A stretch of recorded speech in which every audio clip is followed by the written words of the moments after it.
犯人的海带，我是喜娜，我是台湾妞。今天是由我来跟大家分享社会案件。我今天要讲的案件呢，是一个未解事件。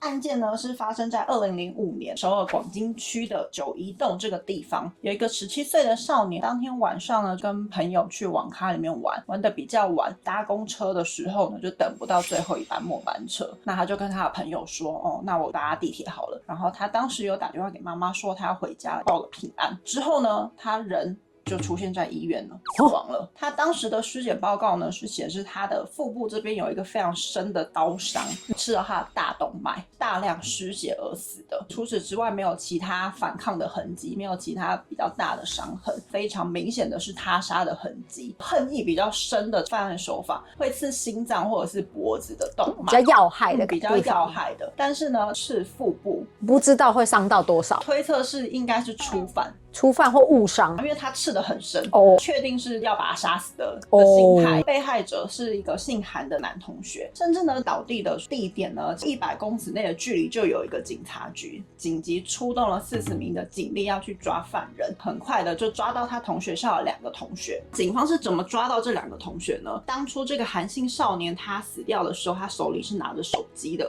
其实是有報案的。这个录音档可以给大家听一下。경찰입니다. 경찰입니다. 여보세요.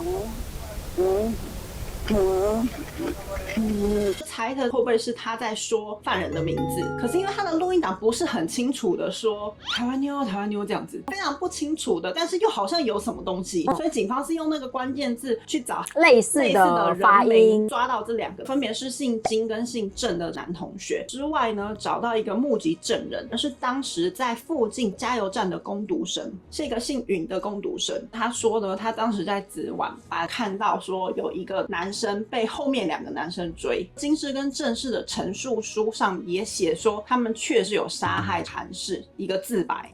金氏是说是他刺伤韩氏的，郑氏说呢是金刺的，不是我刺的。但是呢允氏工读生呢，他当时不是说他有看到吗？所以警方要求允氏去指认犯人。可是呢当时指认犯人的过程是怎么样呢？是在车上，然后旁边是警察，2个男同学就下车了，就跟允氏说是不是这2个人，是这样子的指认方式。这2个人是你当天看到的凶手吗？依照后面的专家说法，第一，当天是晚上，他其实有可能是看不太清楚的状态，而且是跑过去的状态，是吧？再来，警方是用诱导式的问法，这2个人是不是凶手，很有可能会误判，会说是，对，就是为了避免像这样的争议，所以后来在指认凶手的时候才会混在很多人里面，让开始跑司法过程的时候呢，金氏却改变他的说辞了，他根本就没有杀韩氏，他是无辜的，是被警方威胁之下写的暴力相向，逼他说哎就是你啊，赶快承认，然后还踢桌子，就跟电视剧演的一模一样，屈打成招。对，所以我写了陈述书，但是我其实根本不是犯人，法官就要去求证嘛，找看有没有证据。在韩氏倒下的附近其实有找到一把刀，作案的刀子，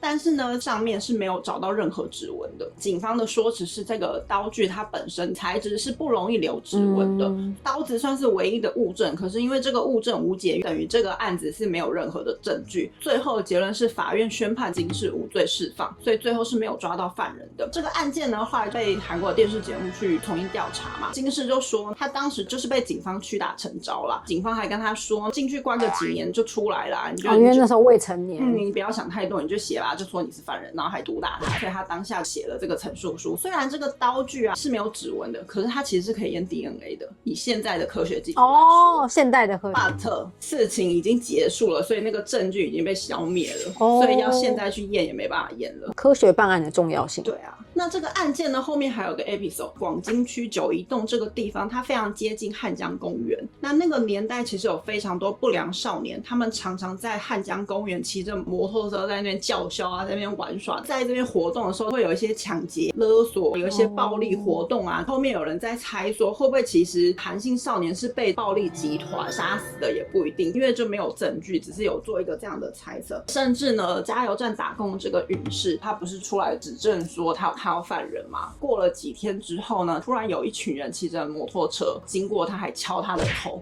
说你这样就没有办法作证了吧？哦，然后就骑着摩托车跑掉了。所以更有可能真的是他们那群人做的。这个韩氏少年的爸爸有脑瘤，儿子被人家刺伤之后，加速他的病情，爸爸也很快的跟着他一起走了，蛮难过的。节目组有去访问妈妈，觉得犯人是谁？你觉得是他的同学吗？他说他也不知道了。以那个证据，那个警察这样讲，他真的不知道犯人是谁，但是他就是希望在他有生之年可以看到事件有一个落幕。但是证据都没了，感觉很困难。对啊。以上就是跟大家分享一个超级短的未解案件。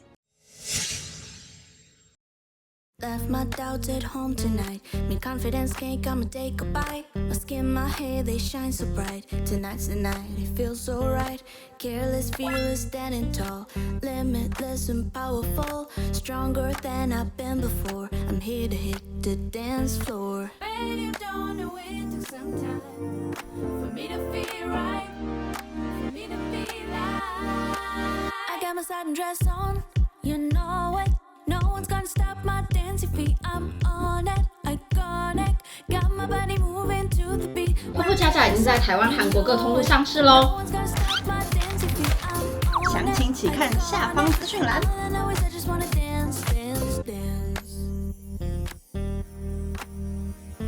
因为这案子比较短呢，我们又害怕被骂的决心呢，我就再补上一个我在粉丝团其实已经有发过文，在韩国有造成一个议题的一个新闻，就是有个女生呢，她在怀孕36周的状态之下呢，去选择去做了堕胎，并且她把整个堕胎的过程拍成了 vlog 上传到 YouTube 上面。影片的内容呢，在说明说她意外的发现自己怀孕了。为什么会说意外呢？因为她一开始生理期没有来的时候呢，她有先去医院做检查。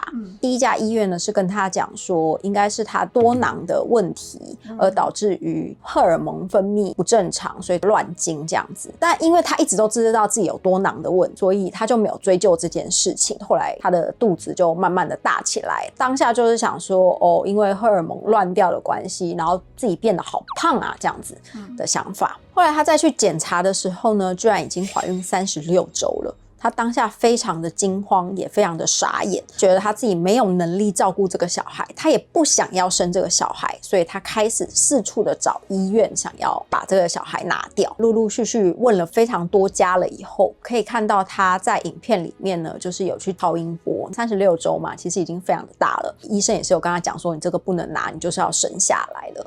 肚子这么大，怎么会不觉得她自己怀孕啊？但是我发这篇文了以后，其实留言下面有说，很多人怀孕真的是真的会有人不知道。可她很年轻吗？她几岁？20出头而已。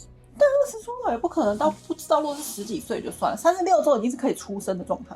对，但是很多人就真的讲说，有些人真的怀孕没有什么症状，有这么后知后觉？我不知道。有版友留言，就是他身边的朋友真的就是这样子。对，他最后的 vlog 内容讲说，找了一家医院，然后他把小孩拿掉，然后他还抱怨说医院的服务很差，伙食很差，他人很不舒服。他大部分的重点其实放在自己经历整个过程不是很舒服的这个内容。当然，这个影片一出来以后就闹得非常大。韩国是在2021年正式把堕胎合法化，就跟台湾的法律一样呢，超过24周以上的胎儿是不能任意的堕胎的，除非有一些特殊状况才可以堕胎。第一个问题就来了，所谓的特殊状况是指什么呢？比如说这小孩子有重大缺陷，又或者说比如说你是强暴而导致于怀孕的。所谓的特殊状况其实并没有一个很明确的一个法律举例说什么是特殊状况，变成一个比较模糊的地带。特别这个法律在2021年出现的话，就等于说判例还没有那么的多。第二个，这件事情来说，这个婴儿呢，他到底是以死胎的方式出生的，还是活下来了以后被医院给处置掉的，这件事情就变得很重要了。超过24周了以后，他就呈现一个独立的生命体。对啊，就是一个人体啊。那他如果是独立的生命体的话，如果你是死胎的状况，就是一个医疗行为。可是如果说他是活胎的状况之下，那就会有杀人嫌疑。所以到底是怎样？还没有出来。对，大概就是这样子的一个新闻，网络上面造成很大的波澜这样子。那这个女生她算是有犯罪行为吗？对，他是有犯罪行为的。他算是什么可是就是我刚刚讲的，就是要先判断说到底这个小孩子是以什么状态出生。但是因为那个医院里面是没有 CCTV 的。可是他医院也算共犯了。是，现在就是没有 CCTV 的状况下，所以不知道他们会不会串供。后续的报道我目前是还没有看到。如果说以他们当下讲说这是一个医疗行为的话，比如说胎儿后来有发生异常啊，胎儿心跳终止啊什么之类的话，他们就是一个医疗行为。真的是帮他引产的话，其实不会只有一个医生嘛，就还会有其他的护理师啊、麻醉师等等的，所以就是看会不会有人出来做出不一样的证词。这个会拿出来讲呢，就是因为36周其实是已经可以生产的小孩的状态。那在台湾或是韩国法律呢，都是以24周这个为一个界限，可不可以堕胎？因为这个议题其实涵盖的范围实在太广了，包含婴儿到底有没有人权这件事情，就婴儿跟胎儿的差别。那如果婴儿胎儿有人权的话，那妈妈的人权在哪里？然后又包含了整个社会层面的非常多留言讲说，他其实可以选择把小孩子生下来送养。下面有一大波的大战说，你以为送养很容易是不是啊？拜托，送养容易，孤儿院就不会那么多孤儿了。其实这个包含了整个社会的教育层面，社会要给多少的补助给这些单亲的妈妈，又或者是如果小孩子生下来了以后，他会有多少的社会资源可以让这个小孩子健康的成长。这个女生她怀孕的是男友吗？都没有讲，所以也不知道对象是谁。不知道。这个案子非常的小，可是讲起来的涵盖范围十分非常的巨大。如果我们之后有相关的案子，比如说意外怀孕然后生下来的这种的话，我们会再另外做一个专门的单元再来跟大家分享。以上呢就是这一次准备的2个案子，如果你喜欢分享的话，记得订阅我们的频道。还有 day， 我是小铃铛，我是台妞，我是喜娜，拜拜。那你要这边结束吗？还是结束？好。